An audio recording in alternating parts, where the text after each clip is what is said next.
टूनी चिड़िया अपने छोटे बच्चे के साथ सोनपुर के जंगल में रहा करती थी। उसका बच्चा बहुत ही सुंदर था और टूनी चिड़िया बहुत ज़्यादा गरीब थी। बेटा गोलू, मैं तो खाना लेने जा रही हूँ।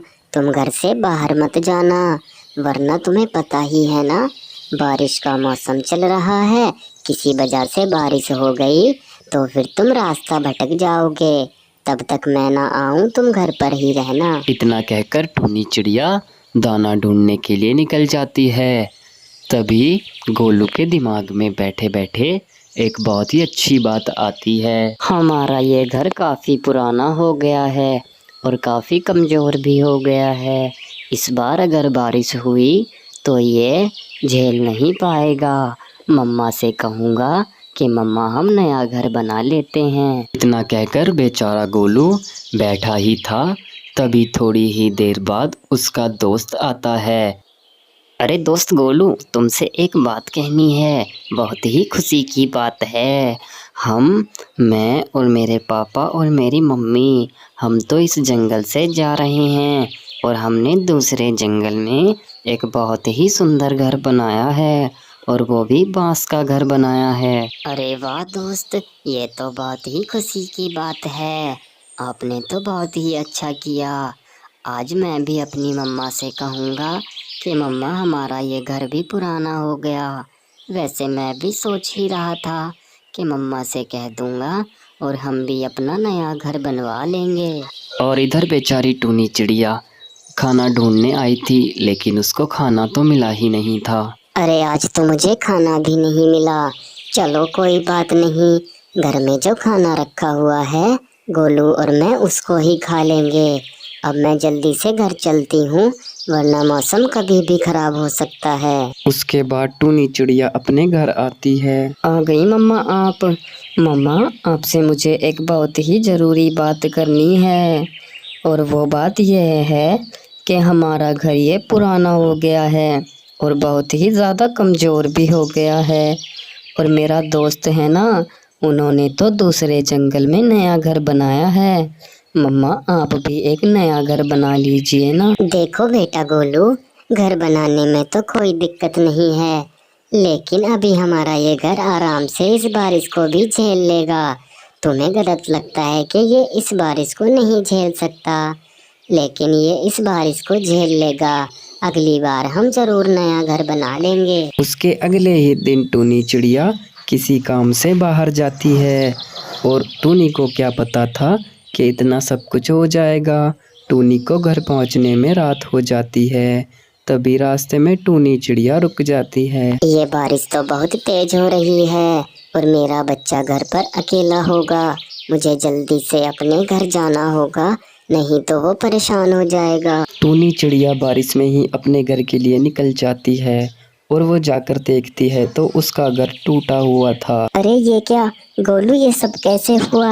हमारा घर कैसे टूट गया? मेरे बच्चे तुम्हें लगी तो नहीं?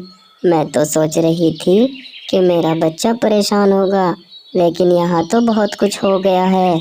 मेरे बच्चे, मुझे तुम्हारी बहुत चिंता हो रही थी। हे भगवान, ये सब कुछ क्या हो गया? अब हम कहाँ रहेंगे? मेरी तो कुछ समझ नहीं आ रहा। मम्मा, मैंने आपसे कहा था कि आप नया घर बना लीजिए, लेकिन आपने तो मेरी सुनी ही नहीं। देखिए अब ये क्या हुआ। अभी मैं बाल बाल बच गया, वरना मेरे तो चोट ही लग जाती। अगले ही दिन टूनी चिड़िया अपना नया घर बनाने का सारा सामान ले आती है। टूनी चिड़िया को बहुत ज़्यादा अफसोस हुआ ये सब देखकर। देखो मेरे बच्चे गोलू, मैं सारा सामान ले आई हूँ। अब हम भी नया घर बनाएंगे और हम इस बार बांस का घर बनाएंगे, जिससे बारिश में हमें कोई दिक्कत भी नहीं आएगी। ये लकड़ी बारिश में बहुत ज़्यादा काम आती है। इस घर में हम बारिश से भी बचे रहेंगे। बस तुम मेरी थोड़ी थोड़ी मदद कर देना, हम दोनों माँ बेटा मिलकर अच्छा घर बनाएंगे।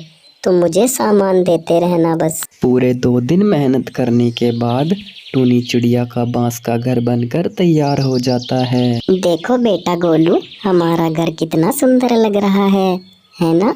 अब हम भी इस नए घर में रहेंगे और अब हमको बारिश से डरने की कोई भी जरूरत नहीं है। हाँ मम्मा, हमारा घर तो बहुत ही सुंदर लग रहा है। अब मेरा दोस्त अगर मेरे पास आएगा तो वो भी देखकर खुश हो जाएगा कि वाह, तुमने भी एक नया घर बना लिया। अब तो मैं अपने दोस्त को भी बताऊंगा कि हमने नया घर बना लिया है। मम्मा, मुझे तो अपना घर देखकर बहुत ज़्यादा खुशी हो रही है। बेटा चलो अब तुम अंदर चले जाओ, मैं दाना लेकर आती हूँ और तुम घर के अंदर ही रहना, कहीं जाना नहीं। ठीक है मेरे बच्चे। एक बार की बात है, एक जंगल में बहुत सारे पक्षी रहा करते थे और उन्हीं के पास एक कालू कौवा भी था जो बहुत शातिर था। लेकिन वहीं दूसरी तरफ एक टूनी नाम की चिड़िया भी रहा करती थी। वह बेचारी बहुत गरीब थी, उसके घर का खर्चा भी नहीं चल पाता था। एक दिन वह टूनी चिड़िया अपने लिए खाना ढूंढने जाती है और फिर वह जंगल में रुककर सोचने लगती है। अरे इस तरह से मैं कैसे अपने घर का खर्चा चलाऊं? मेरे पास खाने पीने के लिए भी कुछ नहीं रहता। अगर ऐसे ही चलता रहा तो बहुत ही बुरी हालत हो जाएगी। अब जल्दी से मुझे कोई काम ढूंढना पड़ेगा। कालू कौवा भी तो चूड़ी का काम करता है, क्यों ना मैं भी चूड़ी बेचने का काम कर लूं। और वहीं दूसरी तरफ वो कालू नाम का कौवा चूड़ी बेचने का काम किया करता था। उसका काम बहुत अच्छा चल रहा था। अगर मेरा काम इसी तरह से चलता रहा तो एक दिन तो मैं बहुत ज़्यादा अमीर हो जाऊंगा। इस जंगल में सबसे ज़्यादा अमीर, इस जंगल के सरपंच से भी ज़्यादा अमीर हो जाऊंगा। बस कोई मेरे इस काम में बीच में टांग ना अड़ा दे। और दूसरे दिन टूनी चिड़िया कालू के दोस्त के पास जाती है और उससे अपनी सारी बातें बता देती है कि मैं चूड़ी का काम शुरू करने वाली हूँ। तुम और मुझसे ही चूड़ी लिया करो और अपनी घरवाली के लिए भी चूड़ियाँ मुझसे ही लिया करो। बहुत ही पक्का दोस्त था। वो जल्दी जल्दी जाता है और कालू से सारी बातें बता देता है। अरे सुनो सुनो कालू दोस्त, एक बहुत ही बड़ी खबर है। वो जो टूनी नाम की चिड़िया है वो भी चूड़ी का काम करने वाली है।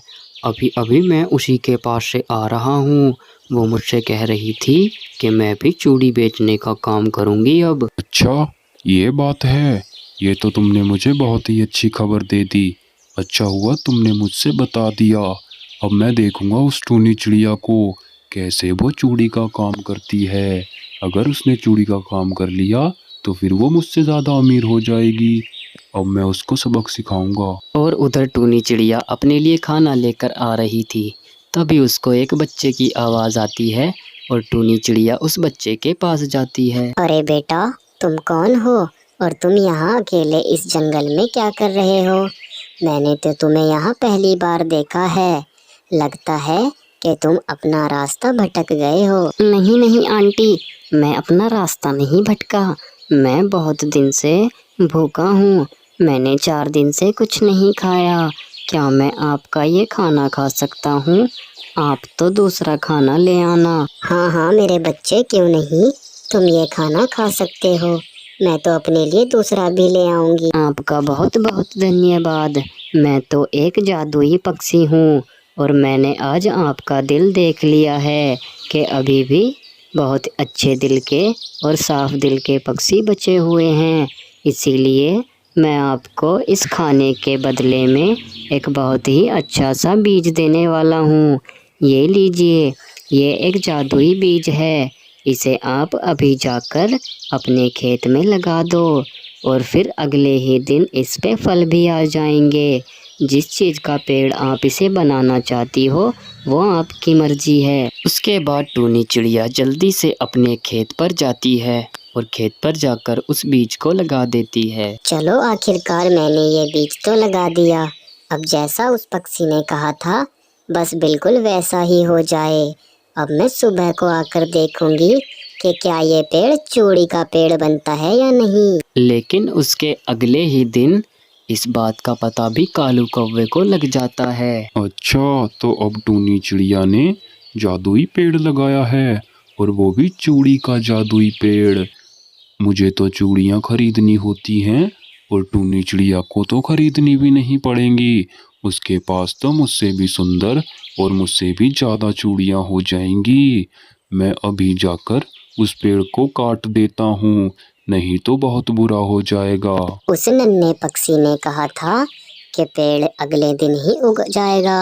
अब जल्दी से मैं उस पेड़ को देख कर आती हूँ। इतना कहकर टूनी चिड़िया अपने घर से पेड़ देखने खेत पर जाती है और वहीं दूसरी तरफ कालू कौवा उस पेड़ को काटने में लगा हुआ था, लेकिन उसको क्या पता था कि टूनी चिड़िया आ जाएगी। तभी थोड़ी ही देर बाद टूनी चिड़िया अपने खेत पर आती है। अरे अरे रुको कालू कौवा, तुम ये क्या कर रहे हो? तुम इस पेड़ को क्यों काट रहे हो? ये तुम्हारा पेड़ नहीं है। आई तुम्हारी समझ में, आखिरकार तुम्हारी मुझसे क्या दुश्मनी है? तुम इस पेड़ को क्यों काट रहे हो?